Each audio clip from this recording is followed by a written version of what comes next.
Right, which is very reasonable. I mean, I thought the difference would be like 15 to 20. Very reasonable, very reasonable. Really, really very reasonable. That was paper one and paper one, right? Yeah, paper one, paper one. Since Paper. the difference, so before you do that, because paper one have a slight variation of topics, right? A slight unpredictability, lah, right? Is it that does that play a big part in your 61, 63? Let me check the. Or is it more like the difficulty, just to be aware, lah?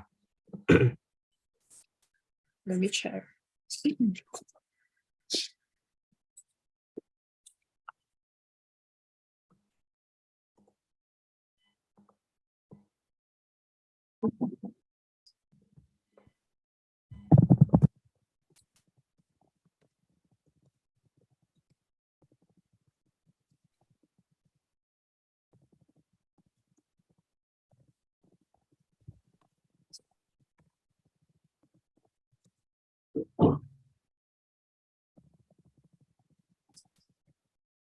Oh, okay. The one that the higher one doesn't have applications of integration Applications of integration. and differentiation. I think is it like the wait.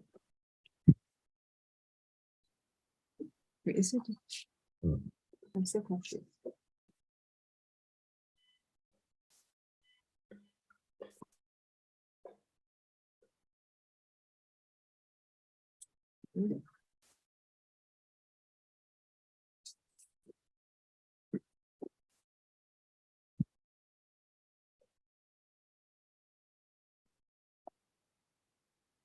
Yeah, the second, the higher one doesn't have like the volume, the like revolving on the x-axis, y-axis, that one, and the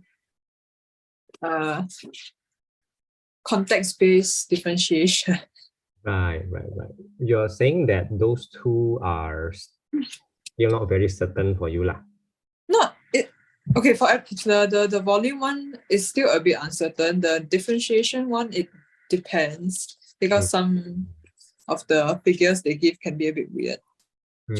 Yeah, the weird figure that they gave, right, came out in paper 2. Yeah. Understand. So it's not plus. It's not mine.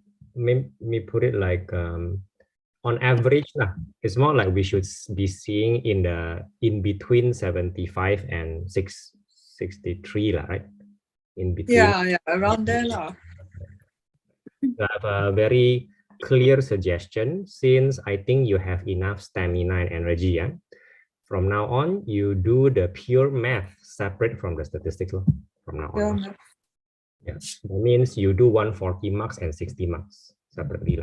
Oh. That means if you can do 140 marks at one go, not a lot of people can. If you cannot, don't force it. But if you can, then you immediately have a good idea of what your thing is.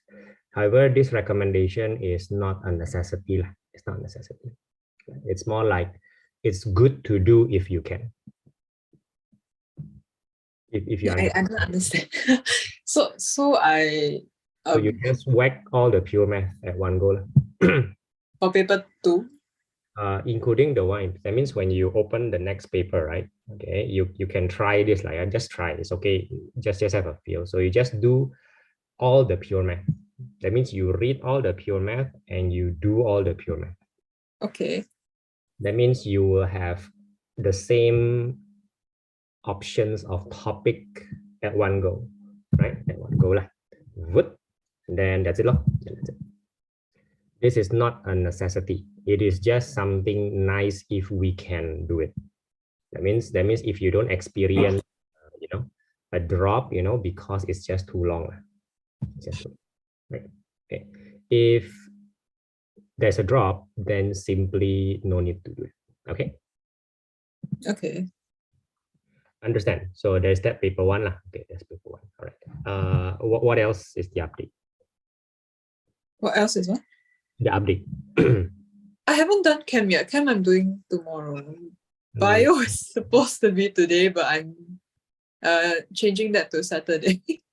I didn't study at all today. That's fine. Okay, that's totally fine. That's how you celebrate your birthday. I think. Yeah. Okay. Okay. Understand. The paper two, the statistics are fine again, because last time you told me it was fine. Yeah, my paper 2 is like stagnating a bit at wait, well, I don't know what percentage is this.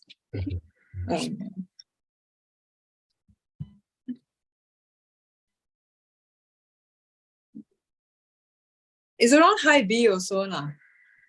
But it's mostly it is very consistent, mostly because of the probability and PNC. Of course. If that is the problem, there is no problem. If that is the problem, there is no problem, right? Really. Okay. Because I'm very happy that you are stable at the rest of statistics. Very, very happy. It's especially the hypothesis testing. I don't have hypothesis testing. I'm testing normal distribution. So at least until normal, at least. Yeah, I'm looking forward for the hypothesis testing next time. Yeah, and which is no wonder when I hear high B, oh wait, because you haven't include hypothesis testing, which is super big mark, and then regression, which is also super big mark. Both are super big compared to the PNC, for example. Then just by doing that, then your statistics will be in the region of a bit higher already. Okay. Yeah, so I wouldn't be too worried, and that's why it's almost as if I don't care, right? Almost as if, but that's because there's that two thing, lah. There's that two thing. Good, very good. No, I like it a lot. Like it a lot. Oh, for Chem, I got 1A on a paper 3. Really? Yeah, surprising. Okay, no, but that paper was not too bad lah, actually. Of course. When they lower down the difficulty, you can get A. Yeah, that's not wrong lah, right? That actually sounds about right. Yeah, I mean, I'm surprised if your chemistry is actually that low. I'm a bit confused lah. I'm just a bit confused. So simply by focusing on paper 3, it's not that you, how do I say, you're facing what you're supposed to face already. So right? Okay. Got it. Good. But when the difficulty is normal, it's not like you're getting a D, right? Actually, let me check. I've been getting C's, I think, like average. Let me check. I haven't seen my chem in some time. 55 and above, right? 55 and above. Yeah, that's 55. Yeah, 55 is what is expected, I think what is expected, and you slowly increase from there, right? Yeah. With all this, it will be it'll be the final things to wrap up after your exam. Yeah. We can increase by talking about very specific topics. I would imagine both math and yeah.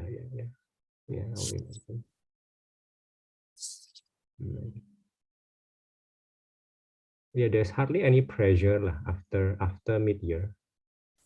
There's really hardly any pressure. It's very obvious what we need to do. Oh yeah, the paper that I got A for is all very like standard questions. Yeah.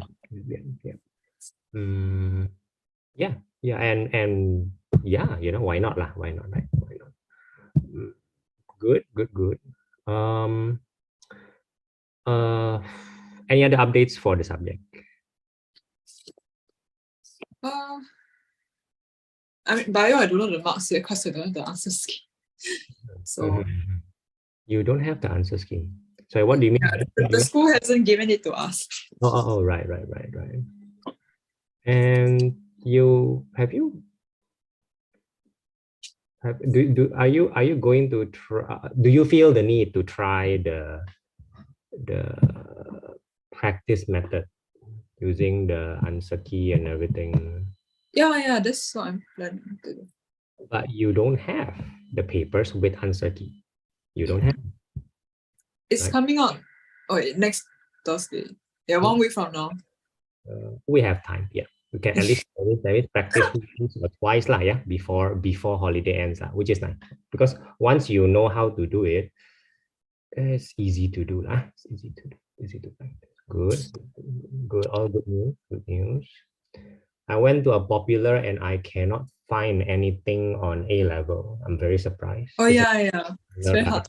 It's weird. Why is this like that? You know, weird, right? Yeah. So yeah. Good. Okay. Where because you have put literature as priority number 4, I've also stopped reading the book lah. But I think it's a good thing to learn. That's the right thing to do for now, right? Okay. How about your remind me of your camp schedule? Camp schedule. I'm doing camp tomorrow. No, camp. Church camp. Oh, camp. It's 15 to 17. That's Thursday to Saturday next week. Oh, it's Thursday. Oh, it's not gonna board. Oh, okay, fine. So Thursday, Friday, Saturday, and then Sunday. Okay, understand. Sunday you're back at church. Okay. Any worship practice incoming? I have one on Saturday. Like Oh. this Saturday. And any other events upcoming next week? No. Pretty normal, understand. And this is your almost the end of your second week of this kind of study lah. Yeah. Now tell me how you feel. The general big picture. How is it? How do you feel? How do you see yourself? So high question. Just tell me how you feel. I'm okay. Right. Why are you okay? I mean, okay, for this week, I've only done math and lit so far, so I'm quite satisfied with math. Good.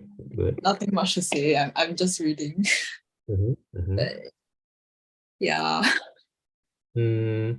Why are you feeling happy and satisfied, even though you seem to be doing less, I think, compared to last time?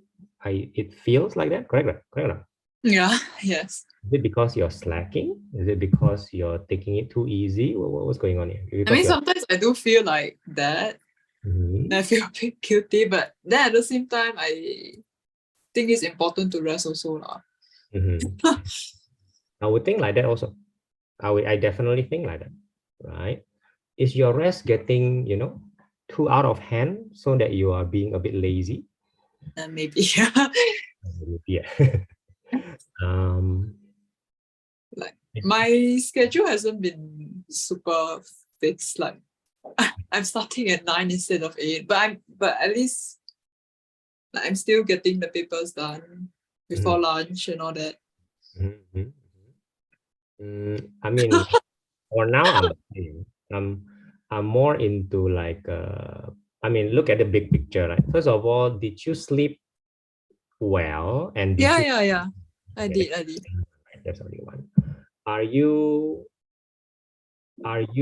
studying or rather being productive in total 8 hours per day when you're doing it? 6 hours. 6? Around 7 actually. 7. Are you taking proper breaks in between? I hope so. Yeah. Are you feeling the effect of burnout? No, I don't feel burnt out. Which is something probably new after 2 weeks, I guess. No, compared to last. So yeah. Maybe. And you feel that the next 2 weeks is possible and productive. Yeah. Put it another way, you're not just surviving. Yeah, yes. You also feel that you roughly know what to do every day. Roughly. Correct? I guess, yeah. Which contributes you to being able to swap. Nobody say that you cannot swap. There's nothing that stops you from doing that. But swapping is possible if you know what it is you want to swap, right? Yeah. You cannot say that you're swapping things when you only think about what to do, on that day, and you don't know in the future what you're going to do. How can you swap that way? That doesn't make sense.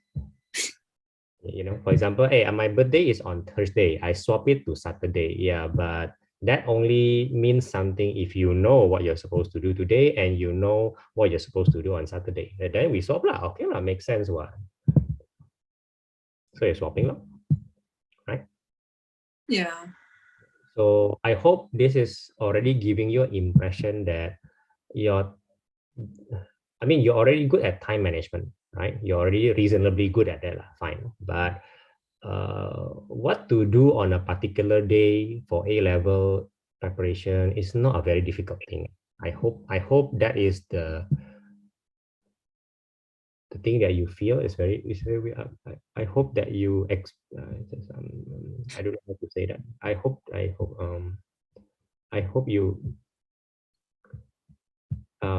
you get it, I guess. And for the next 2 weeks also. Meaning when you have control over your time, you know what to do. That's what I mean. That's what I mean. Okay. It's what you do when you have control over your time. It's good what you do. Whether it's good or not, you'll see very soon in MYE. What else? What else is new? What else is new now? Are you, I don't know whether you exercise or not, but do you exercise somewhat, I guess? I don't do it like regularly, but when I hang out with my friends, usually I like to do like physical activities. So this morning I just cycled, for like 2 hours. Yeah. Things like that. I feel that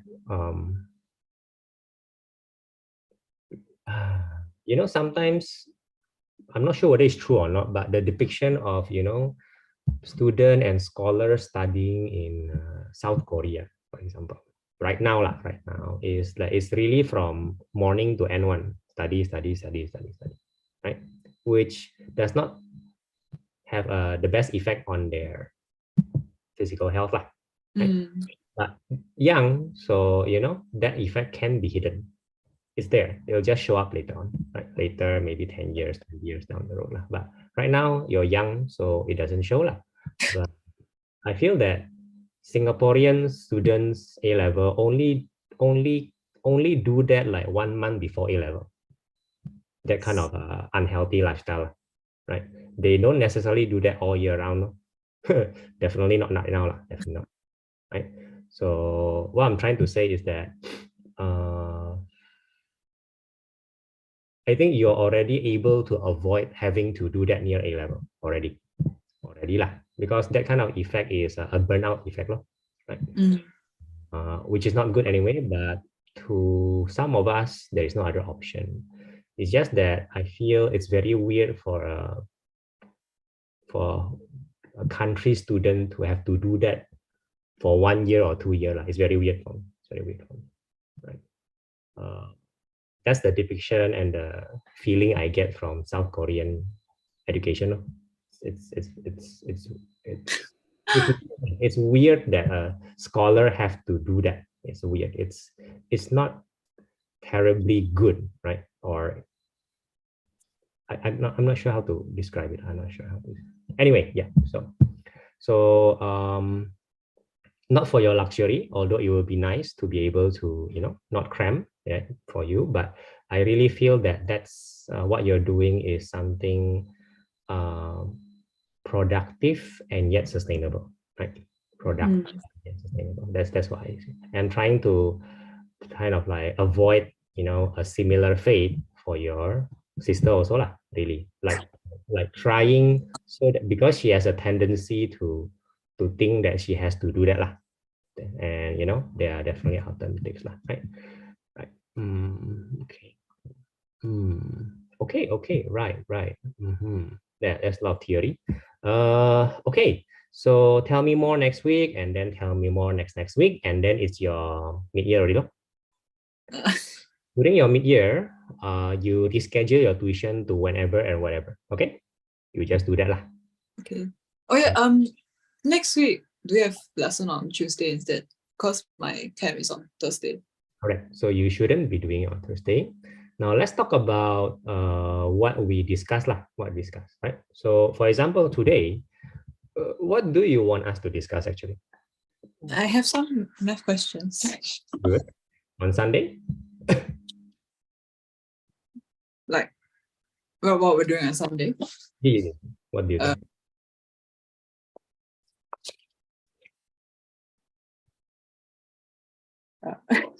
If you know, as in, if there will be question, then that's good lah. Same thing on Tuesday. If there will be question, then that's good. Yeah. Okay. No, I think I should try. We should try going through the titration curve. Like. Because okay, I don't like the way my school's notes like explain it. Yeah. Like it's not visual enough for me. Like I really cannot visualize in my head what's going on. Yeah, which is not nice. Not nice. Yeah. Not nice. Are you saying that you maybe want to do it on Tuesday or Monday, Sunday lah? Yeah. Can we do it today? Because today you're alone. Today. Easier. Then the question can wait. Would that be okay? Can also. Okay. So let's do it two ways. We still try. We still start roughly from your node, and you don't have the camera, right? So take a picture. Let's see what we can do. If not, I'll just compliment. You can focus on whichever case you want. Leave no doubt.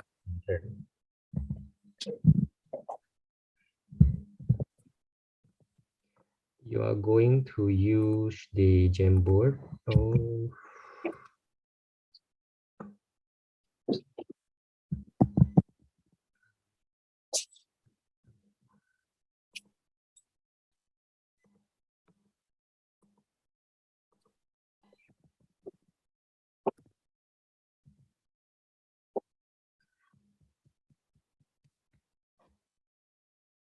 I think the last Jamboard should be full.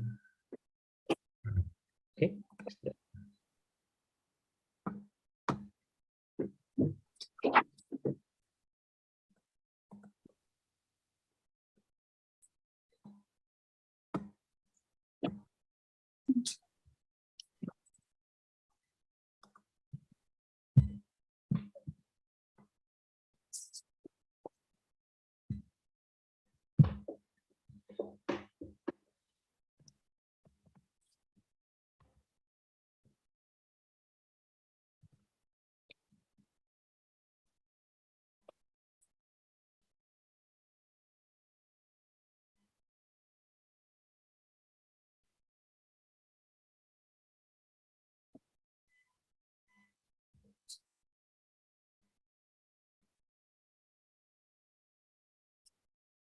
I also feel like I can't really seem to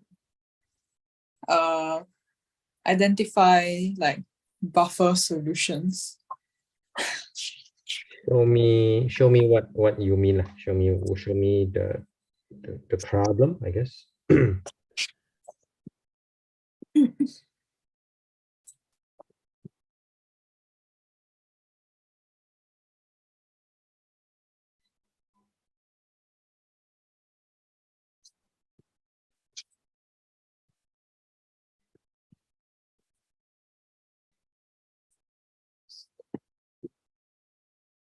English, yes, French. What does this mean?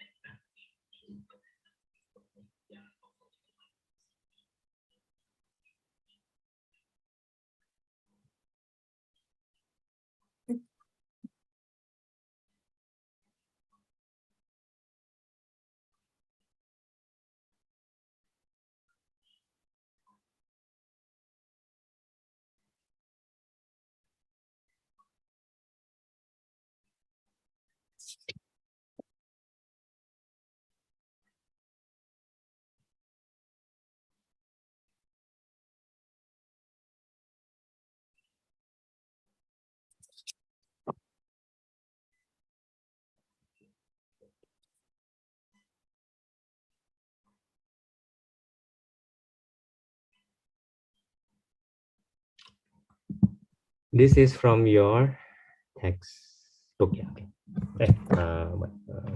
The lecture notes. change. I'm gonna put this in. Let's get the basic concept. So this is definitely strong with strong, right? Yeah. With strong, we have a very easy to understand curve. Now, is that correct for you? This is strong, easy to understand. If not, you tell me immediately. Strong should be not too bad. Yeah. Yeah. For example, the inflection point, whatever that is called, right? The equivalence point, right? Where we inflect is definitely a pH 7 RTP lah. The reason is very simple because obviously the equivalence point is where we have none of the strongs. When I say none, that means the H plus and the OH minus is not none, but they are not dominant over each other. That is how you should see a titration curve. A titration curve is where H plus is dominant or when OH minus is dominant. At the equivalence point, we'll see what the name means later, but that is where both are not dominant, I guess. They are equal, I guess. That's the name equivalence from, and that will be at pH 7. Am I making any sense right now? I'm starting from that point. Yeah, okay. Yes. Now, you tell me, why is when neither is dominant, right? Was my English correct? When neither is dominant, why is it pH 7? What does that mean actually? Why is it not 0 or whatever number it is? What does that mean? Because neutral is 7. And you have been memorizing it from there and you are correct. There's nothing wrong with knowing that, but I'm asking now why. What does that actually mean by 7? As a chemical history student, I guess this is where you can know lah.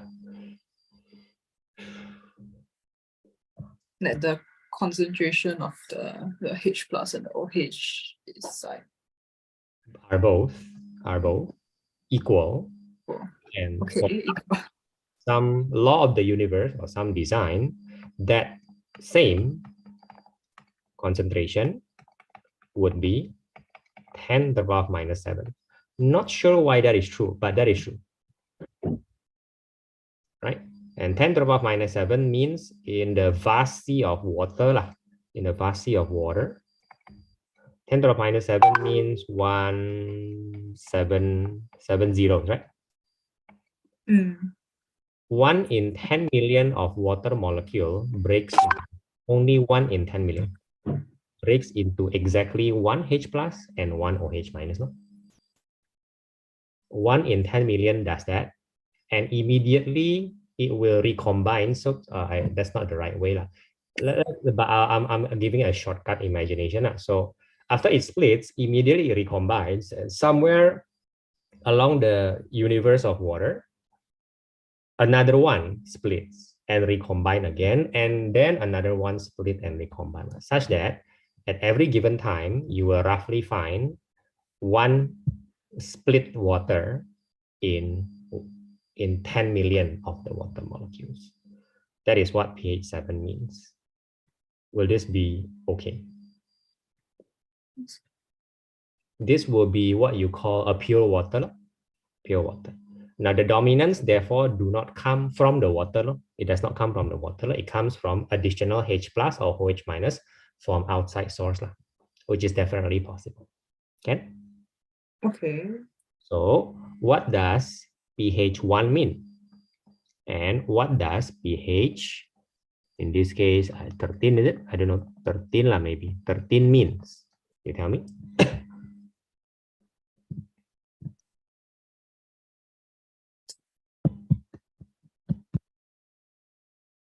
The concentration of H plus for pH 1. Yeah, at the start, because the start we only have H plus HCl, H pluses from HCl, right?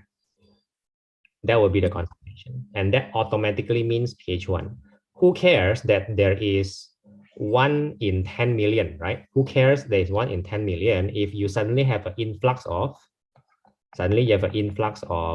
pH 1 means 1 in 10. Lo. One for every 10, no, for every 9 water molecule, there will now be 1 H plus. That's a very high concentration, right? Very, very high. Who cares about the original 1 in 10 million? We don't care. We don't care. Let's just pretend that it still exists. Let's just pretend that there is no, balancing lah. Let's just pretend. Then you will have actually 1.0000001. Something like that. There lah. It should be slightly higher than pH 1, but who cares? We don't care. It's totally drowned, right? By a factor of 1 million. Okay, that's what pH 1 means. Okay. And then that's the start of the curve lah, which means you can actually start with NaOH. Nobody can complain that. And then you have the graph flip around. No? You have a dominance of it. Simple, right? Now, so what is this pH 13 then? Or what does that mean then? pH 13?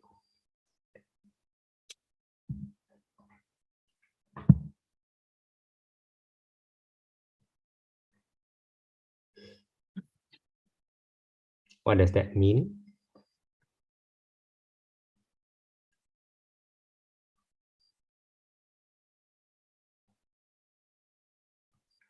It's like 10 to the power of -13 for the concentration of H plus. Oh, Beyond 7, let's say 7 is the flipping point. Let's say 7, beyond 7, think in terms of the dominance of OH. So the pH is not pH, is POH. So when it's 8, you don't think in terms of H plus. It does not help in any way. It is true, but it doesn't help because at that point, the H is no longer dominant. Okay. Let's say that in pH 8, let's say it's true that now you have, instead of 1 in 10 million, your H plus is now 1 in 100 million. Even worse than 1 in 10 million. Okay, lah. Yeah, because that's what pH is. But that doesn't help because in the flip side, the OH minus is 1 in a million, like 100 times more than H plus. So it doesn't help to think in terms of H plus anymore in pH, 7 and above. So we have pH 13. Don't think about H plus. I don't know how many zeros is that? 1, 1, 2, 3, 1, 2, 3, 1, 2, 3. It is totally not helpful. Instead, my OH minus is now 1 in 10. That's it. That's what it means.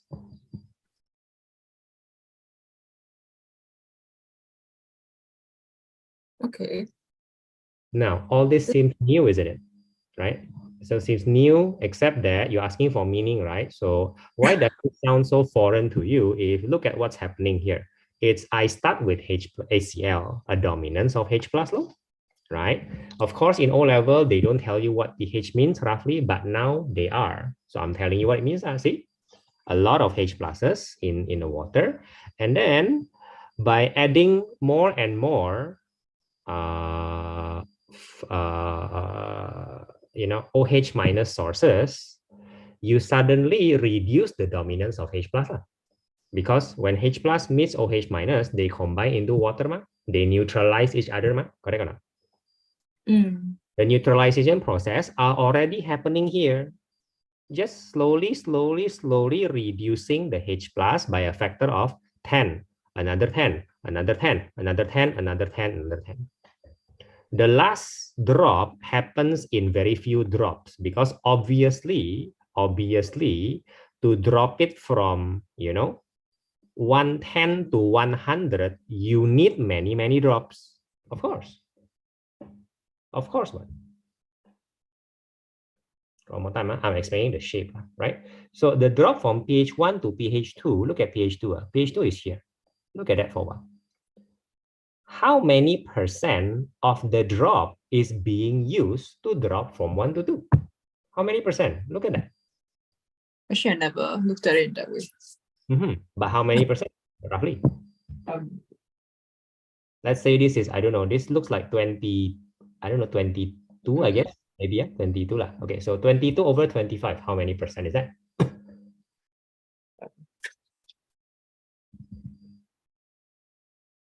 88. 88, which is close to 90%. Why am I saying that? Because obviously the drop from 1 to 2 is 90% of the H plus gone. Isn't it? Does that make sense? Yeah. Wait. The remaining is, out of 110, well, from 110 you become 100, right? Right? You become that. Isn't that therefore, this is 10 over 100 minus 9 over 100, no? Becomes 1 over 100. Lah. Why is there a minus 9 over 100, which means 90%? Because you have used 90% of your equivalence drop. Correct? And therefore, 90% of the H plus is gone, neutralized by the OH minus. The shape of the graph totally makes sense. The rest of the 10% is just in a few drops, just like that. Because it's just 10% left. Okay.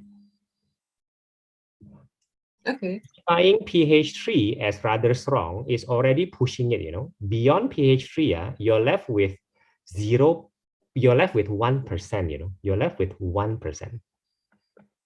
The difference between pH 3 and pH 7 is 1%, right? 1%. 1% of the initial H plus, correct? Am I correct? Yeah. That's not even one drop. You cannot distinguish that from one drop because the drop is only 25.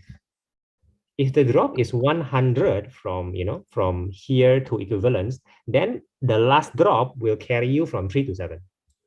The last drop. As it stands, it's not even one drop. Is it making any sense right now, what I'm telling you? Yes. This is what is happening in the titration, right? I'm not sure what you mean by understanding, but I hope this feels like understanding. Okay, now, yeah.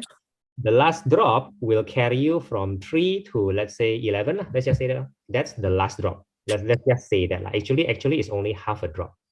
But by this measure, it's only half a drop will carry you from before 3 to after 11. Zoop, just like that. Okay. So in practice, you can only, guess that there's an equivalence point here. In practice, it's very difficult to just hit that point. Okay, so from 3 to 11, and then you suddenly have a dominance of OH minus law. But from pH 3 to pH 11, just to be clear, the dominance is very minimal. This is from 1 over 100 H plus into 1 over 100 OH minus. It's not a very big jump in absolute terms, really. Hey, wait, 1 over 1,000, sorry, 1 over 1,000, I'm sorry, 1 over 1,000 to 1, I'm sorry, 1 over 1,000, not 1 over 100. 1 over 100 is the pH 2. It's a very small amount, is what I'm trying to say, right? And we know that you take biology, so the pH, the optimum pH for a lot of bodily function is around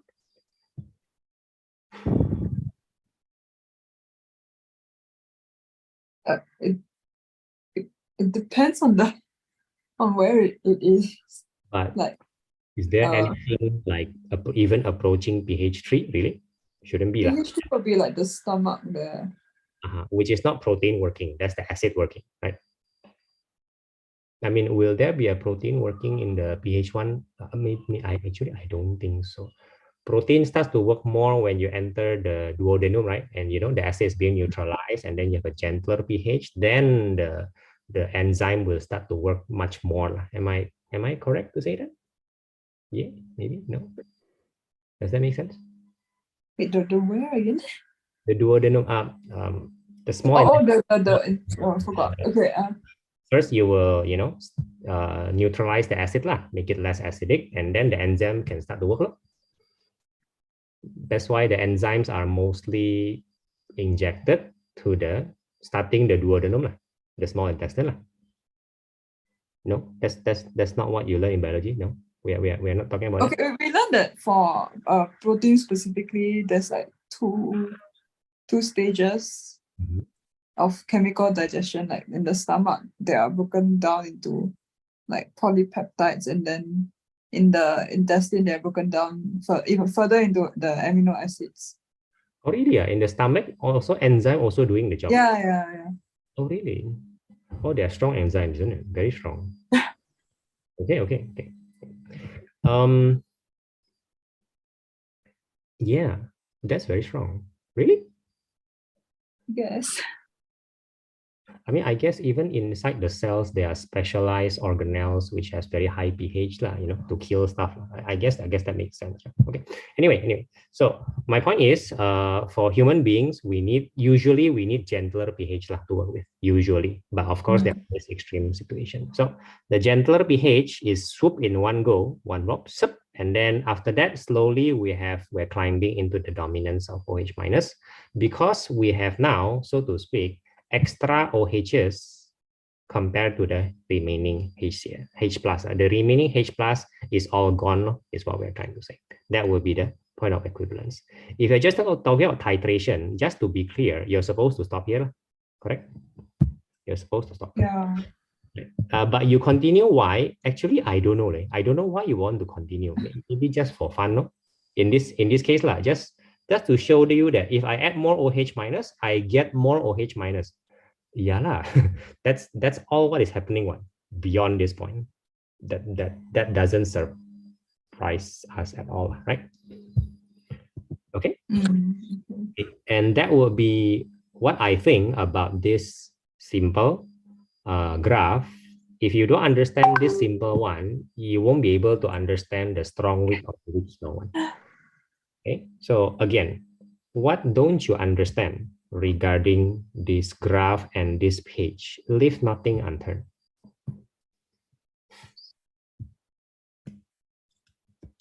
I think this one should be okay. You sure, yeah? You sure, yeah? Because from now on, I will try to present it like that. The dominance, and why is it dominant, and why is it not like the strong one, which is a very clear-cut graph. Why is the strong weak one not like the strong one? Okay, that would be the question. Can you? Okay. Compare this with, the next page. You probably have it. There you go. Okay. This is the whatever. One of them is weak, so in this case, it's a weak acid. So we don't start at 1, right? Because weak acid have difficulty starting at very high concentration of H plus. That's part of being weak, right?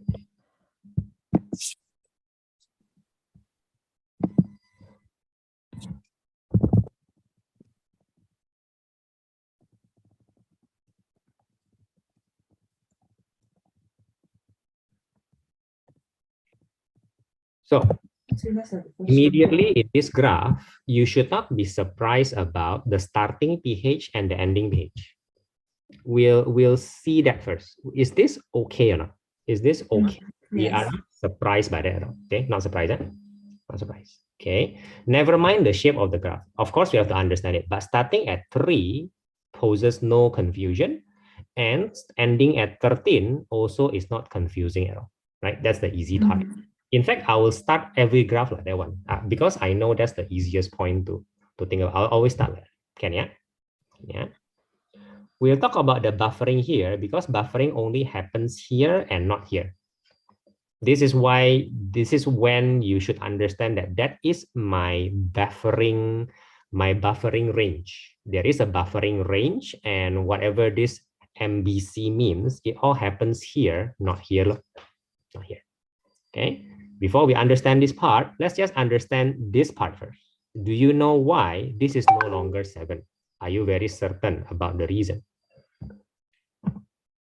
Because it is still at 25, It is still at 25. Why is it not at 7? Do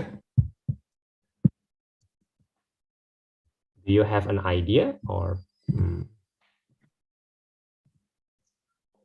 I guess there's some like hydrolysis of the salt itself, which This is the part that you're not certain. Yeah, yeah. Okay. Okay. Actually, I'm not very sure about the hydrolysis. Right. Let's talk about that. Right. Let's talk about that. Okay. So I see CH3COH. Right. See that. And then I have NOH.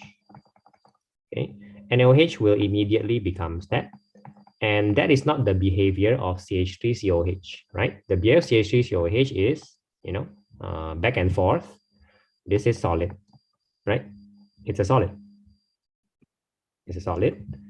And let's say 99% is in this form and 1% is dissociated. Look, the alpha is 0.01, something like that. Something like that. How do I know it's 99 and 1? Because it's pH 3, not pH 1. That's the simplest reason. The simplest reason why I think is 1% and 99%. Does that make sense to you? Yeah. Only 1% compared to strong acid is being released as H plus at the start. At the start. Can you? Okay. So now, when it is at equivalence point, it is where the mole of this is equal to the mole of that. Again, the mole of the H plus is being equal to the mole of OH minus. That is what equivalence point mean. At that point, there shouldn't be any dominance, correct? Because all the H plus here is being neutralized by all the OH minus there. Right. Why is there a sudden jump of pH as if the OH minus is now dominant? No? Why is that so?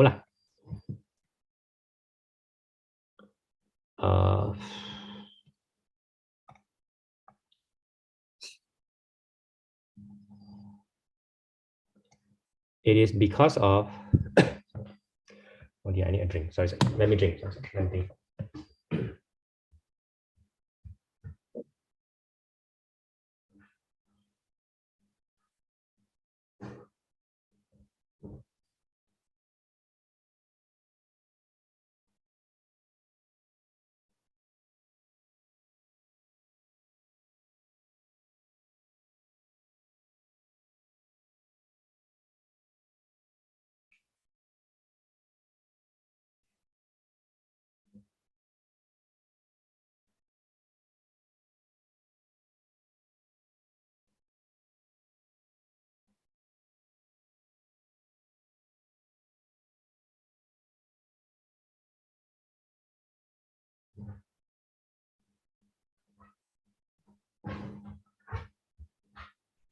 Right, sorry about that. I'm back. Yeah.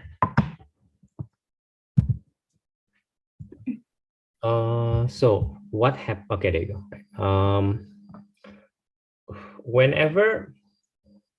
Whenever you see a weak acid, you have a chance. Where do I start this? Never mind. I'll just show it. Right. Okay. So when I have a equal mole between here, the equivalence point, you have successfully removed H plus and OH minus out of everything. Correct? The pH 7 is naturally from the water. It was never from the external source already. Everything that can be converted to water has been converted to water. And therefore, the water simply is going to give you pH 7, no? The 10 to the power minus 7 of H plus and 10 to the power minus 7 of OH minus. If the pH is not because of, it's not in 7, that means it has something to do with the remaining stuff. What is the remaining stuff? You think carefully, yeah?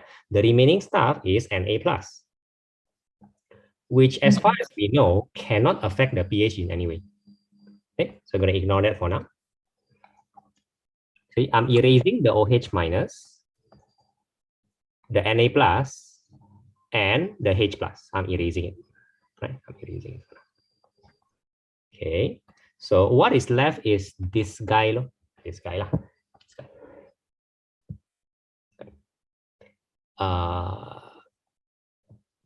Any idea why this guy will be able to change the pH? It forms a salt with the Na plus. No, it does not form a solid with Na plus. Anything with Na plus is actually nothing because they are always separate. Do not think about CH3COO-Na as something that is combined. They are totally not combined one. The Na plus is just flying around there, don't care one, you know. Okay. Don't you know? The whole point of us learning about ionic stuff is that most of them separate in water such that you don't consider them together already. You don't. Especially in the case of Na plus. The Na plus is just gone from the relationship the moment it's in water. He's not even close to the CH3COH, CO minus. They're just bye. Okay, bye. Again, why is this guy the likely cause of everything? What's going on with this guy? If it's higher than 7, probably means there's more OH minus. More OH minus from where? The ion. No. Again, there is currently no extra OH minus and extra H plus from outside sources because both of those extra sources have combined into water. There's now pure water. Yeah. So let me put it another way. I am going to ask you to think about this and its interaction with water. Does this do anything with proton from water? All right. So what happened? I mean, there's a lot of water here, right? So then it forms OH minus. Like it forms back the acid. Yeah. Please understand, this is not acid. I know we call it acid. I know. We call it acid, but the real acid is H plus. Okay. The real thing is the proton, the H plus. This is obviously something that could donate acid, could donate H plus, or in this case, couldn't. He actually steals H plus from H2O. He actually does that, because of his behavior. His behavior is of a reversible reaction. That is his behavior. He will find the opportunity to do that because he's now alone. He actually steals H plus. So I hope that makes sense that you suddenly have a dominance of OH minus. It's not because there's an extra OH minus. That's the wrong way of thinking about it. It is because he steals some H plus. He steals. Okay. Part you can understand. That part is something that you learn way before this thing. And therefore, I'm just quoting something that you know. That is what happened in the equivalence point. Okay. In the equivalence point, turns out somebody is dominant because the other guy is being stolen, being born by something that can do reversible reaction. Na plus cannot do reversible reaction. He will not be able to do this. Only somebody with a reversible reaction can do this. That will be this guy. Okay. Can. Now you're supposed to be able to find this. Before you talk about this graph, you're already at the level where you can calculate this pH. Again, tell me how you do that.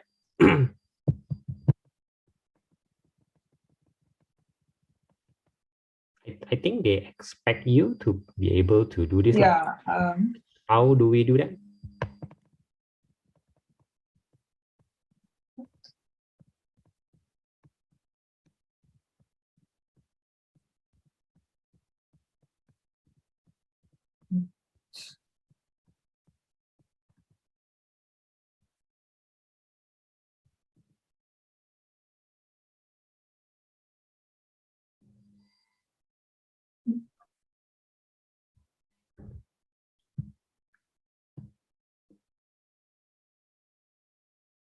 Is this why the KB, KB?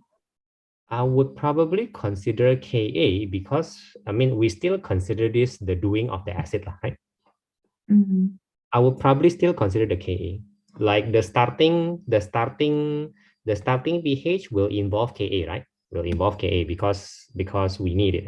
Probably here we also might want to involve Ka because you see these two, these are definitely related to the original Ka, right?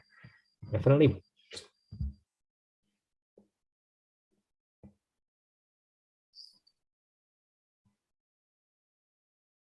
You have to. Like if you are not certain, just look at part 3. No? I'm not sure whether you have it in your lecture. No, but lecture note should be explaining part 3, right? It should be.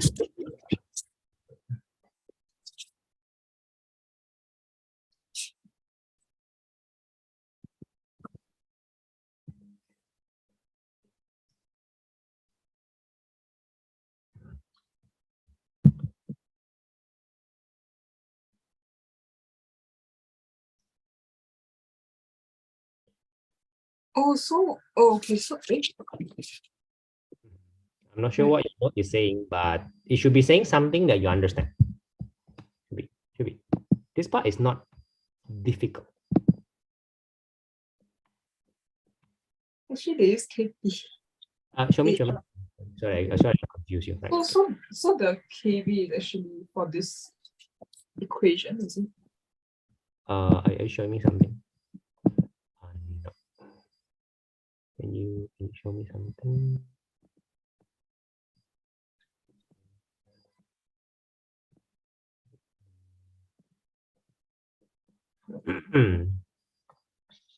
Yes. Okay, okay, nice, thank you. So how does he do it? KB of what though? Basic salt formula. Let me see what does that mean, right? Because obviously we are still talking about this man again. Obviously we are still talking about this guy, right? Okay, yeah. See the concentration of this, which means that it is the concentration of that. So we are still talking about that guy, as I promised, right? We are talking about this guy. This guy is the whole cause, right? That is the whole cause. Even if you want to say that it is this guy actually means this guy, right? The Na plus doesn't really matter one, right? Doesn't really matter one, right? So you wanna use KB. Really? What? Why don't you? Wait, let me think for a while. Is there a need to use KB? Wait.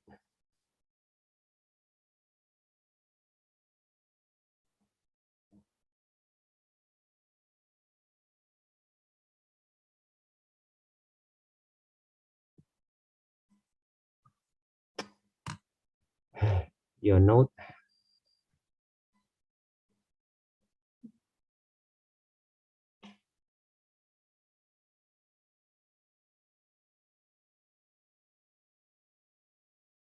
Okay, wait. Let me just get what your note wants to do it. He when you talk about this, he wants you to use this, right?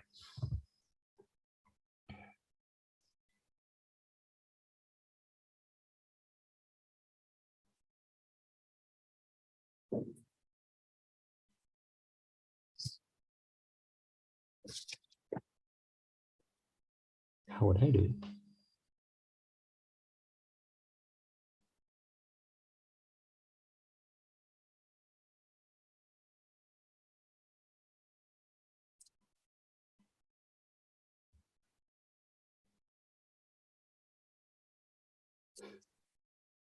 Okay, take it this way. For now, you will. Sorry, are you comfortable in using this or not? It doesn't feel like you're comfortable, correct? Yeah. Doesn't feel like where does this come? I mean, you can memorize, you can expose, right? So, can I explain it in a way that is better?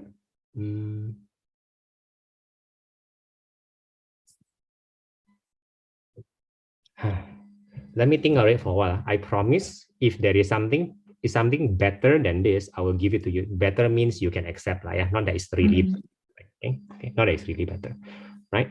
So, but my big point is clear. To me, I will approach it like this. I'll approach it like, first of all, I'll approach it by 0.1 and 0.4. If that is what they want you to draw. If they want you to draw, first of all, I'll draw 0.1 and 0.4 because that's the easiest point. The second point I will draw is 0.3. Do you know why? Because the x-axis is very easy one. I just have to find the y-axis. If that makes sense? 0.3, I already know the x-axis. I just use the formula to find the y-axis there. Done already. That's the second easiest point. For the MBC, if it's not very complicated, the x-axis is also known. You also have to use formula to calculate the y-axis. So somebody will say that's also easy one compared to this. So it's just my preference that I'll do 0.3 and then I'll reserve this special buffering zone for the last one. That's how I would do it. I'll consider this the most complicated one. And yeah. Okay. Now, I take it that most people seem to have no problem at all doing this part. They will just go and apply the formula, something like that. Something like that. Now, how about you? Are you confused with the buffering part?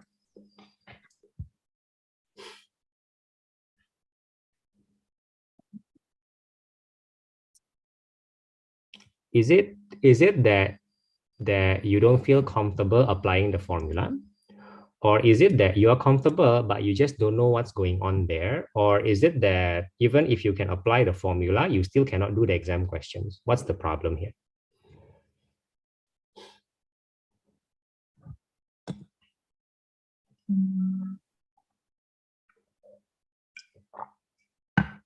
The formula is okay, but how to say?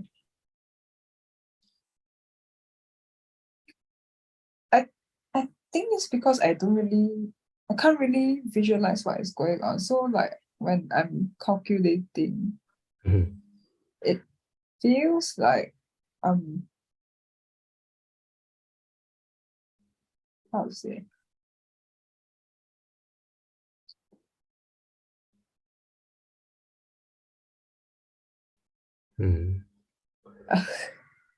Okay. I what thing is reacting and like what is being produced and how it's affecting and all that. So let's see whether I can find what's the problem, the gap, the gap, right? Let's see. For example, just now, I explain it very qualitatively, right?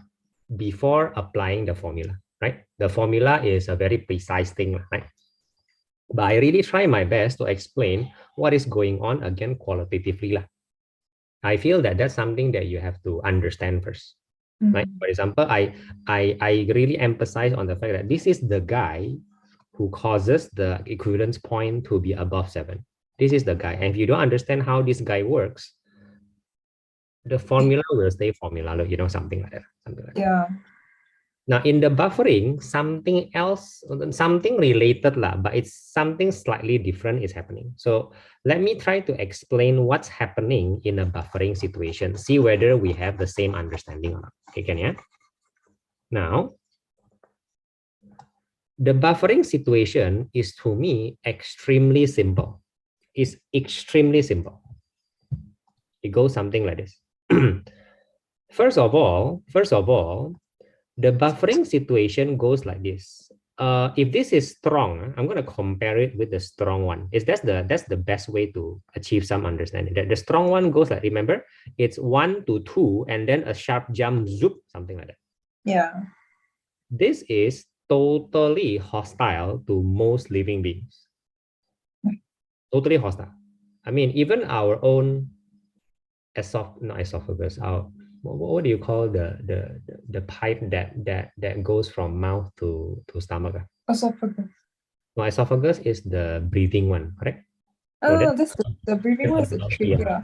Bronchi, right? Okay, the esophagus. Even the esophagus do not like the stomach acid. So only the stomach can handle stomach acid and its lining has to be repaired, right? Then if our stomach is one of my JC friend back then has that trouble, like the lining of the stomach is too thin already.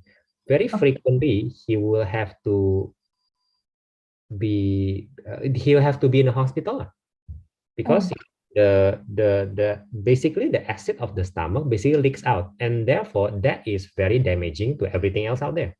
Very damaging. Only the stomach can handle stomach acid. Okay. So it's not a very nice thing, but as a biology student, you shouldn't be too surprised that, oh, stomach acid harms other organs, so to speak. Even the outside of the stomach, the inside of the stomach can tahan, the outside cannot tahan one. Even like that. But that's the same thing with our fecal matter. Only the big colon can handle. The other part cannot. If it leaks, we don't go to treatment, we die also.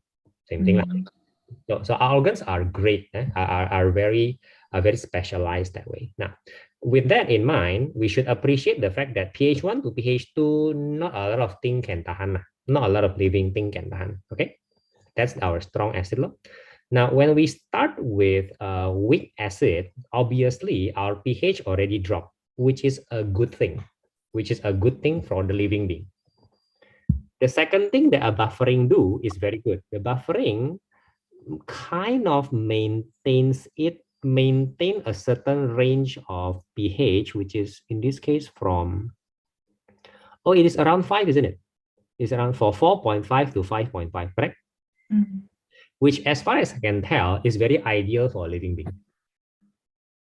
In general, we want our blood or the inside of the cell or whatever to be around this pH. The pH of the soil is also like that one.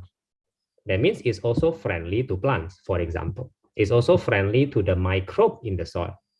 All those stuff are important for living beings in general, something like that. So don't think this is a coincidence that if we set up the buffer, it's a simple thing to set up. You can handle how many drops here? From drop number 4 to drop number 21, something like that. From drop 4 to drop 21, you have only 4.5 to 5.5. Amazing, right? Compared to the strong acid. The strong acid one, from drop 4 to drop 21, there will be a move from 1 to 2, I guess. 1 to 2. Yes, look, that's it. And that's not, and you cannot get that 4.5 to 5.5. You cannot. You cannot get that range, which is friendly for most living things, at least here on Earth. Can you? So that is the main benefit of buffer for us. Look, we live inside this region, so to speak. Now, how does that happen? It's extremely simple, right? So the CH3COH has the ability to store or release H+. That's all. That's how I would see it, don't you think? Don't you think that is the main ability of a weak acid? You call it weak, but I think that's a very useful ability. Again, if I take out the H+ due to adding some OH-, right? Okay, I take it out, he supply. Take out again, he supply again. Take out again, he supply again. Take out again, he supply again. Okay, such that the drop of H+ is a very gentle drop. Very gentle drop, right? And that is what you call the buffering capacity. The buffering capacity, first of all, extend in one direction. If you take away the H+, he will give you from his storage. That is the ability. This one you should be able to accept already. Can? So it's similar to like the equilibrium like that. Equilibrium, yeah, he achieves equilibrium by releasing slowly. Whenever something is taken away, isn't that just equilibrium? Correct? That's what you call equilibrium. I call it releasing slowly when something is taken away. Yala. When you try to shift it to the left, he shift it back to the right. Something like that. Right? Okay, that's the equilibrium, right? Now, that is what happened when you add OH minus into a weak acid law. So again, you take out the H plus, so the CH3COH release some back. Could you please explain the reverse? So when H plus is added. Buffer happens the other way also. Buffer happens the other way. So let's say we pretend that the titration go the other way. That can happen, you know. That's very easy to do, right? The titration can go backward one way. So explain what happened when you start with NaOH, go through you add it, and then you are at this point, and then you go to that point. What's happening here?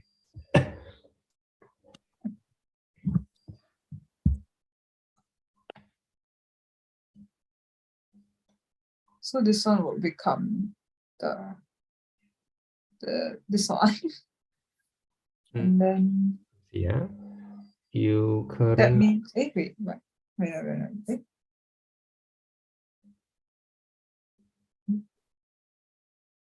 Right, you're past the point of equivalence, right? You're past the point of equivalence, right? You're past the point of equivalence. That means I just erase this. Right? You're past the point of equivalence. So right now you have extra CH3COH flying around, right?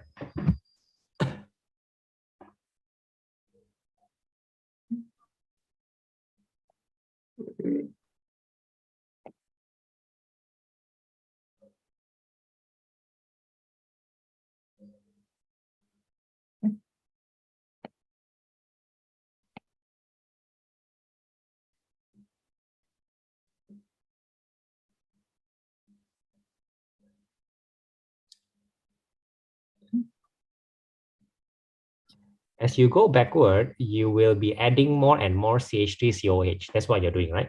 Okay, same thing. We're starting from here, right? You're adding this, and as you add this, he will shift the equilibrium to the right, look, correct? Because you're adding the left, he will shift to the right. Does that make sense? Yeah. So you will be not from the storage, from what you add. Obviously, from what you add, he will slowly release the H plus also. Of course, that's also true. That's also true.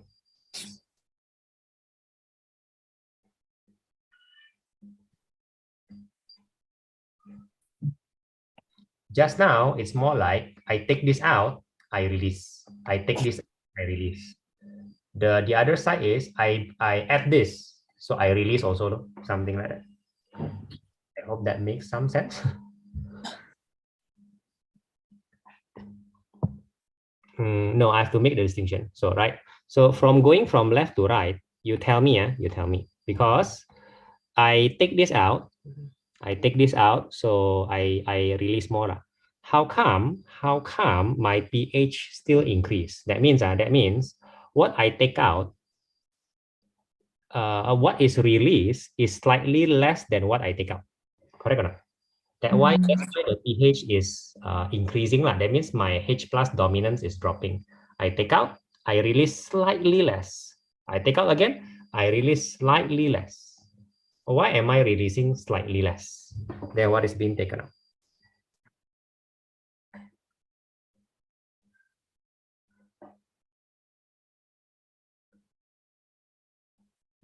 Is this the organic chem thing where the ion is unstable? No. It's simpler than that. It's because of this guy. This guy stays, man. Remember, the equilibrium constant will be this times this over that, right? This times this over that. Over time, this builds up, man. So you have less room for this guy, so you get to release slightly less because this one is building up.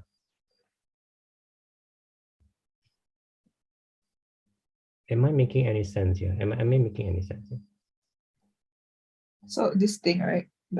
This thing, which is this times that, right? This times that. Okay, that. Now, as I take out this will release, right? But this already have, so he is crowding out the space. Look, the right hand side consists of this times that. Because I have this more and more, this have less and less space, even though he's willing to release. Because the Ka has to stay constant. The KS is Okay. the problem, not the problem. The what's happening is that this is building up. So this one is replenishable, but slightly less, slightly less, slightly less, slightly less. Also, the pH slowly climb up because the H plus presence is slowly decreasing because of this being increasing from here to here.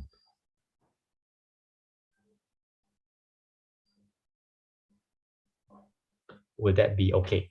That is what is happening from left to right. Okay.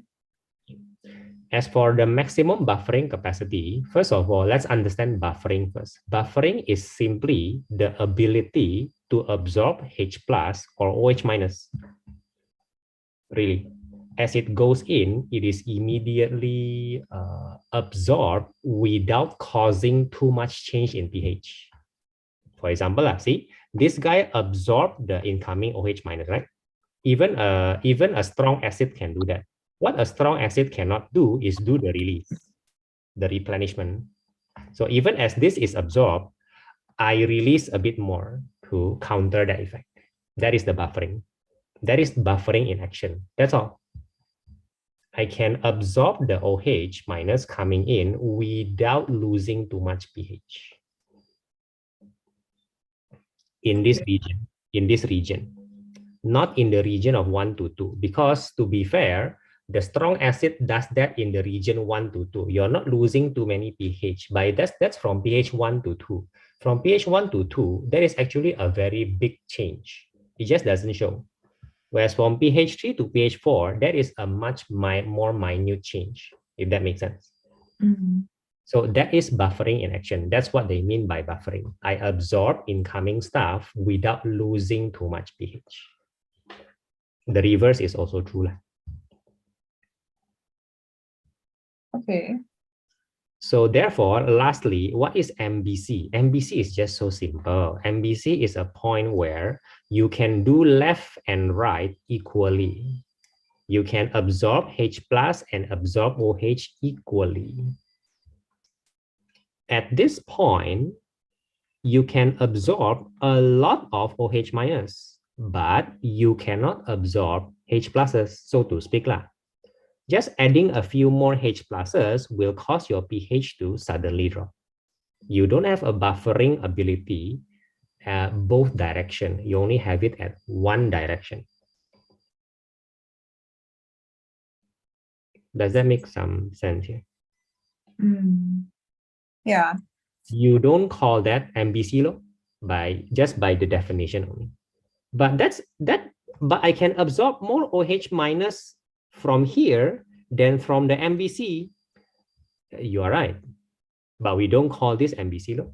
MBC is both direction. That's all. That's the definition. If you can handle both direction, we don't call that a nice buffer. No, something like that. Same thing at this point, no? At this point, aren't I able to absorb a lot of H pluses? Yeah, but the problem is you cannot absorb the OH minus anymore. Just a little bit more H minus, you go up, whoop, like that. That's not MBC also. That's it. Okay. If that is enough for you explanation-wise, then applying the formula will at least tell you that it'll get you to a point where it's like that. That's all. That's how the formula will help you. It's a very precise thing. Just whack like that. But basically, I have tried to explain what buffering is in action. Okay. The only talk about one point, so to speak. Right? I'm trying my best to explain what. Now, tell me what you're thinking. Wait, so I think my school also explained that for the MBC, there's an equal concentration. So it's equal concentration of the this one and this one, something like that. Such that you can move both direction equally. Yeah, or is that what it means. Well, he's aiming the definition of maximum buffering capacity is when you can move both directions. That's all. That means a buffer. That means for more practical, for many practical reasons, buffer has to be able to handle both directions, regardless whether it starts from a weak acid or a weak base. A weak base can do a buffer also. Yes, but both direction. You must handle some H plus. You must also be able to handle some OH minus. Yeah. And from that definition comes the formula, actually, so to speak. The formula is very suitable to find that point.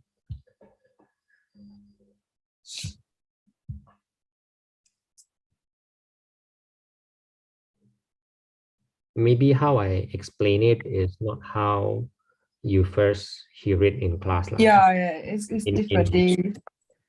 Mhm. I think they did something like this instead. Like when H plus is added, it becomes this. Which is correct, right? That's the reversible reaction, right? So a shift to the left, right? A shift to the left happens. If you just refer to one reaction, which is this one, a shift to the left happen. Correct, right? Correct. Makes sense. When you add H plus, a shift to the left happens such that the H plus is taken out. Not all, but mostly taken out. Yeah. That's what you mean by buffer. H plus. That's what happened from here to here. But why is the pH keep dropping? That means there will be finally an accumulation of H plus, because you cannot absorb all the extra H plus. You can absorb most of them. So if you keep adding them, absorb, but there will be finally, an accumulation of H plus. Oh, then this is the reverse of the other reaction that. Correct. The other reverse. Oh, yeah. That means if you grab the OH minus, they react, then you supply H plus, but slightly less. As you can tell, buffering is totally explained just by this reaction. No matter what the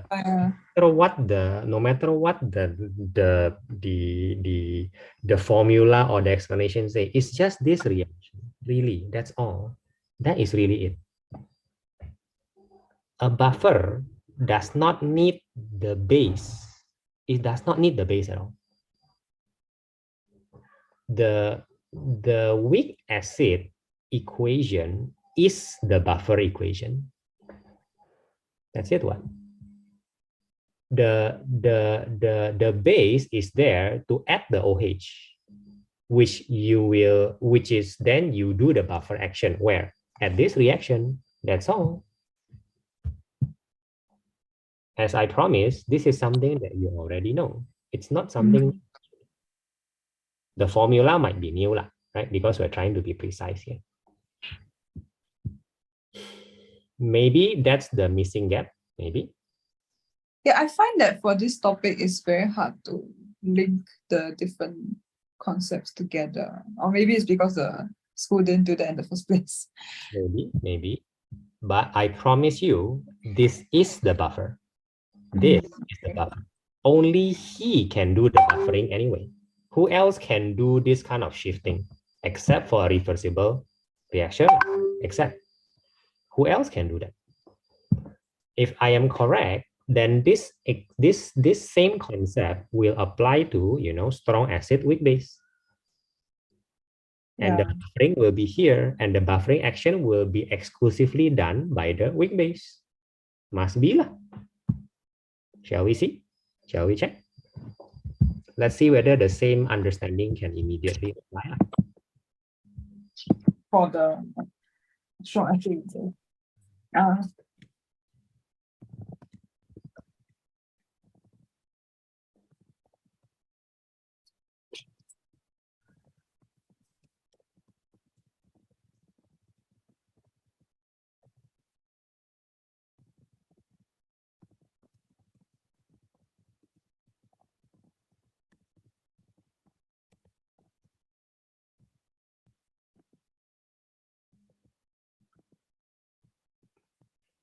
Right, let's see. So in this situation, if I were you, I will do, I will do this point, and then this point, right? And then the buffer, right? Same thing lah. How do we know that the buffer is at the base side? Yeah, because it's always the weak side which is buffering, because the weak side is the reversible reaction.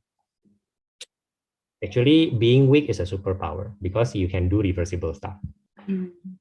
Okay, so what happens here? Why so complicated, right? Why so complicated? At this point, what's the weak base here? The weak base is NH. Okay, so and I'm not going to care about the CL at all, like really at all, right?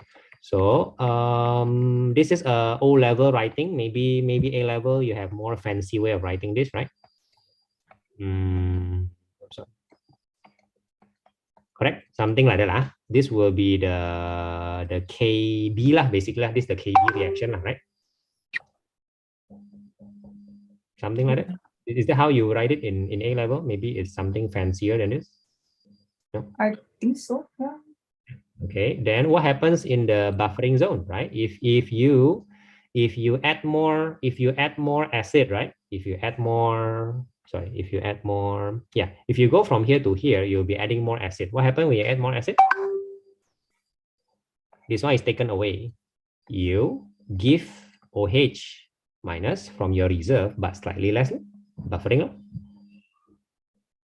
Correct? That's what happens when you... Yeah. Correct? Correct. What happens if you add the more NaOH? What happens? When you add more NaOH, boom, you will shift the balance to the right, giving more pH minus. Therefore, increasing the pH. This one will be decreasing the pH. That's all. That's the buffering action. Again, just this guy.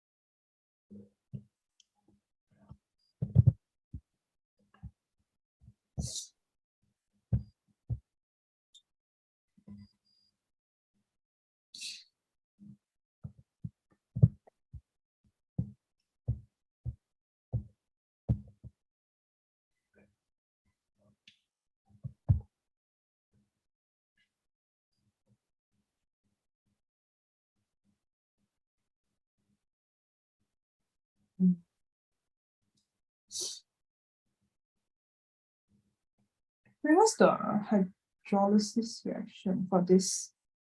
Wait, the salt. Okay, wait.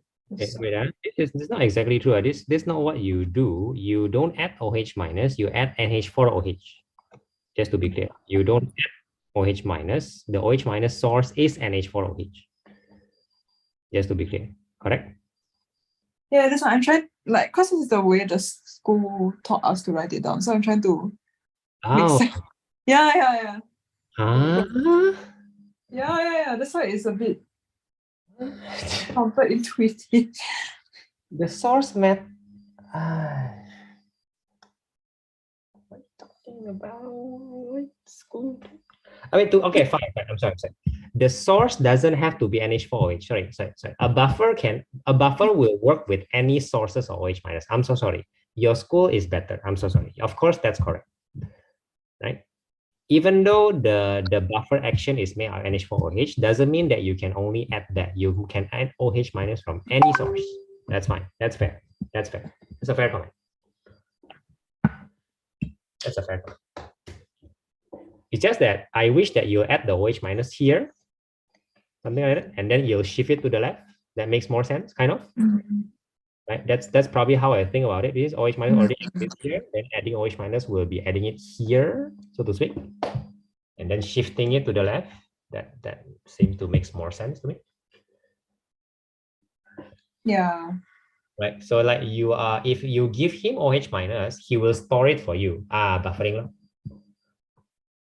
Something like that. Yeah. Right. So maybe I'm not sure whether this is what your teacher wants. Maybe your teacher wants to this plus that becomes that. Maybe that's what your teacher want. Maybe. Maybe. Yeah, maybe that's maybe what adding OH means for in this question. Not sure what this means though. I'm not seeing anything which is adding OH here, This is the hydrolysis thing. which is Like just now we did this one. I'm trying to something like that. Wait, this one. Oh no, this one's the this is the equivalence point. This is the equivalence point, right? This is where you want to figure out the equivalence point. This is applicable at the equivalence point. This is not where in buffering you add OH minus or OH plus. No. I'm pretty sure that's not what's happening here. Pretty sure that is this is not. No. That's at the equivalence point. Okay.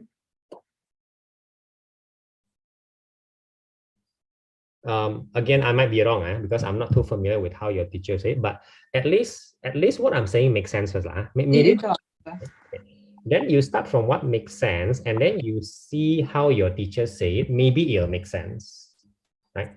You're trying to combine both, I totally agree. But you have time, right? Start from what makes sense, because what I'm explaining is correct.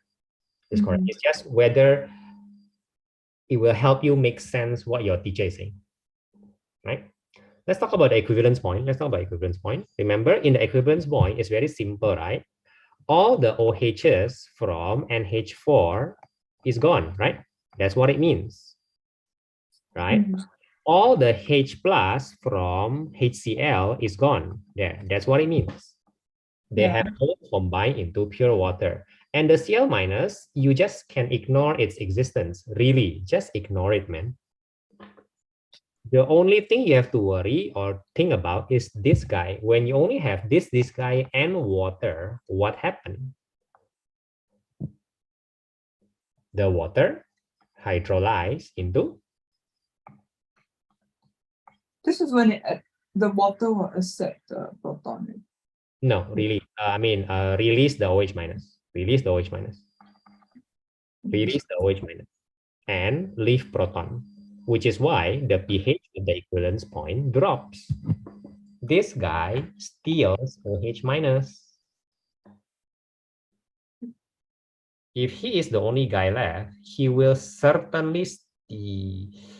It is not NH3, it's NH4 plus. It's at the equivalent. I know, but I don't know why for our syllabus, right? For both O level and A level, they want us to write it like this. But I know it's this one lah. Yeah, it's very strange. Oh, you're not. I mean, I might be wrong lah. I'm not a chemist guy lah, but it doesn't make sense. What is this, man?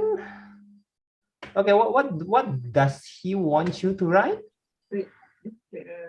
Write this. First of all, NH3 is not soluble in water, you know. NH4 plus is soluble. NH3 is not. I mean, it's still like not unilevel. That they might be easier. Let me see what note does your note write anything? Around the equivalence point, there's a challenge because salt hydrolysis of acidic salt to give H plus. And the salt hydrolysis equation is what? Is this really? I don't know. I'm trying to come up with it on my own. Right.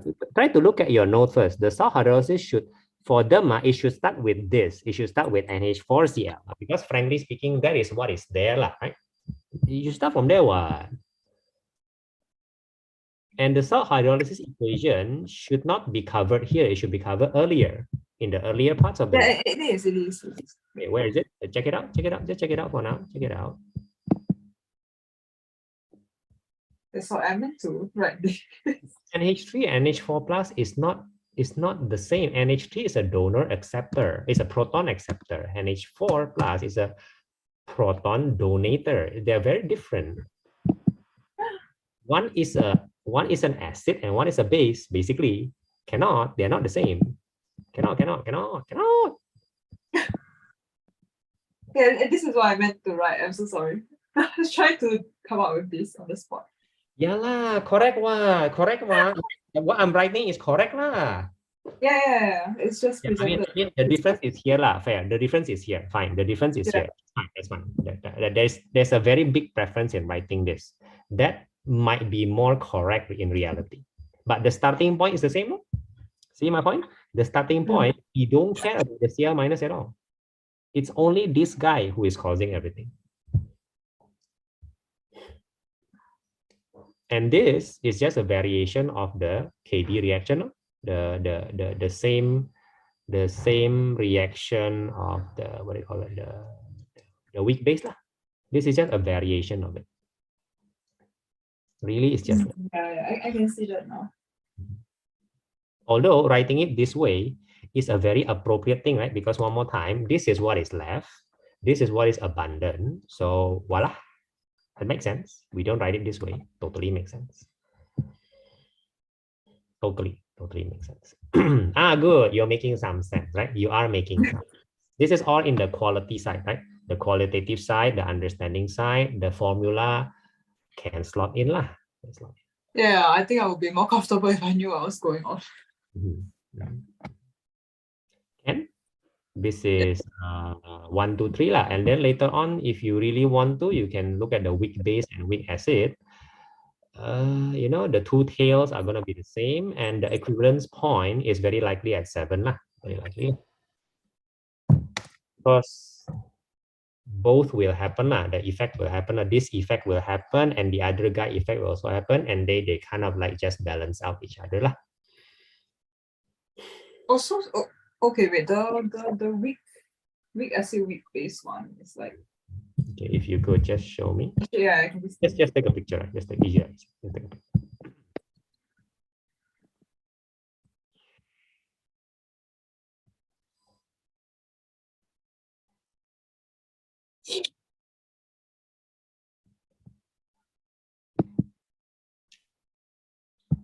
So there's no like MBC because. No, there is MBC. No, there is MBC. There's MBC in weak base. There is. There's always MBC. There's always, whenever there's a. This is the weak acid, weak base. No. There is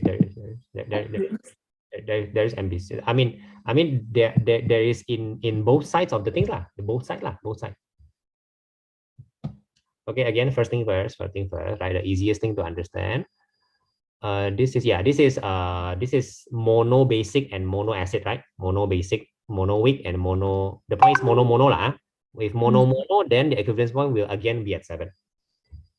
Because the two effects will counter each other. Make sense? One guy stealing H plus, one guy stealing OH minus, same thing lah, right? Can accept, yeah? The equivalence point is at 7. Okay, also at 25, the starting is 3, obviously, the ending is 11, obviously, everything is obvious at that point, right? Okay, there will be an MBC here and there will be an MBC here. There will be lah. There will be one. They don't talk about it. Why? I don't know, but there is. There really is.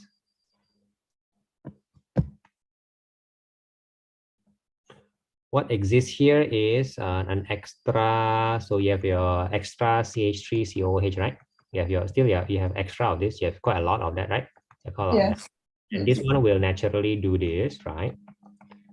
And that the ion is there also, yes. So therefore, if you add more OH minus, this will contribute H plus. That's the first buffer. The other direction buffer, if you add more H plus, but in this form, if you add more H plus here, if you add more H plus here, you see being pushed back here. Same thing, right? Yeah. And OH minus, push here. Add H plus, push there. Now, is there any difference? Because there is something else existing here, the weak base. Who's the weak base? The weak base is NH.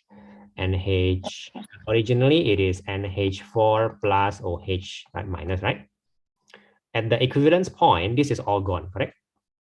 Yes. At the equivalence point, this is all gone. So you have this flying around, no? To be fair lah. You do have this flying around. You do have this flying around aqueous with this, and this guy is not content to just fly around, right? This guy will continue to, what is it? Will continue to steal, right? Will continue to steal OH minus when OH. So with this guy will continue to steal OH minus whenever possible, right? Okay, Yes.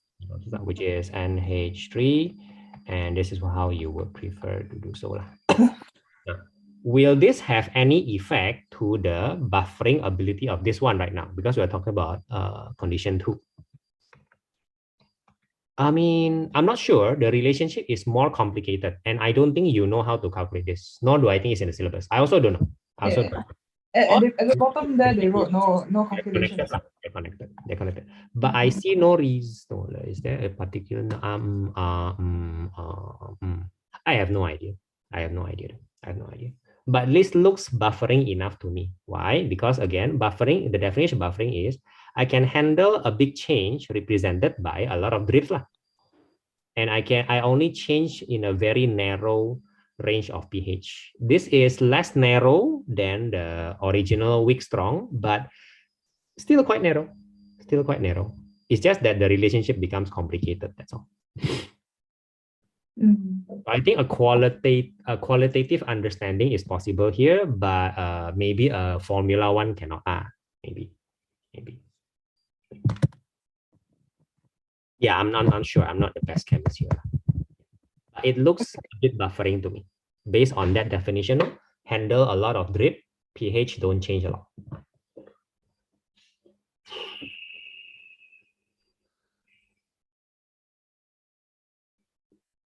And as far as I can tell, this graph is the least popular one. They will rather do the dual basic, right? The dual, the double basic and the tri base, whatever the tri proton 3-point equivalent. They just like that more. Yeah, right? yeah. So this one we can just whatever. Okay. So doesn't mean that I have given you a better formula. No, have not. But hopefully the understanding is there. And then I'll work out the equivalence point one. I think next time I can show you something easier. I'll just have to make sure first, right? Now, is this what is bothering you? Yeah. This is basic and foundational, so good. Hopefully, we can use this in more complicated stuff. Great. Right.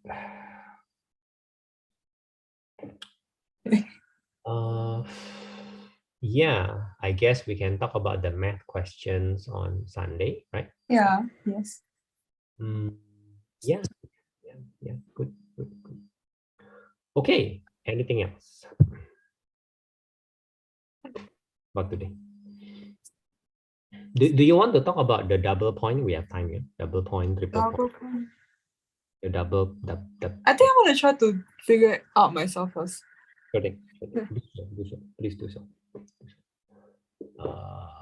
You need the separate k value for every point, which if they want you to calculate, they will give you, right? Yeah. If not, you cannot calculate. So yeah, so for every equivalent point and every buffer, you always need the k value. Right? Yeah, because then you'll figure out the concentration. Yeah. Right. Okay. Yeah. Yeah. Okay. If there is nothing else, I'll see you on Sunday. Yeah. Okay. Okay. Bye, people. Bye-bye.